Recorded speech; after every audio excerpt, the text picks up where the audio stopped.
ప్రముఖ ఛానల్లో పనిచేస్తున్న యాంకర్ స్వేచ్ఛ సూసైడ్ అందరినీ కలిచివేస్తుంది.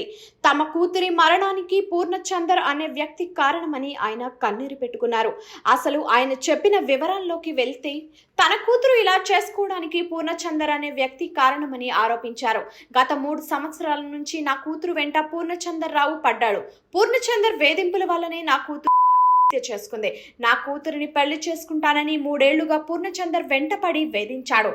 నా కూతురు పెళ్లికి అంగీకరించిన తర్వాత ఇద్దరి మధ్య చాలాసార్లు ఎన్నో గొడవలు జరిగాయని పేర్కొన్నాడు. అయితే పూర్ణచందర్తో గొడవలు తారాస్థాయికి చేరడంతో ఇటీవల నా కూతురు అతడితో ఉండను అని తేల్చి చెప్పింది అని ఆమె తండ్రి శంకర్ వెల్లడించాడు. ఇక జూన్ 26వ తేదీన ఇద్దరికి గొడవ జరిగితే నన్ను ఇంటికి రమ్మని పిలిచింది. ఆ రోజు నేను స్వేచ్ఛతో మాట్లాడాను. పూర్ణచందర్తో సంబంధం కొనసాగించలేను అని ఖరాఖండిగా చెప్పింది. పూర్ణచందర్ వేధింపుల వల్ల నా కూతురు తీవ్ర మానసిక వేదనకు గురైంది. ఆ డిప్రెషన్తోనే నిన్న అంటే జూన్ 27న స్వేచ్ఛ చేసుకుంది అని తండ్రి శంకర్ చెప్పుకుంటూ కన్నీరు పెట్టుకున్నాడు. అలాగే పూర్ణచందర్ వల్లనే మా అమ్మ చనిపోయింది అని స్వేచ్ఛ కూతురు ఆరోపించింది. వాణ్ణి నమ్మి మోసపోయింది. అమ్మ వాడు మంచివాడు కాదని నాకు అనిపించింది.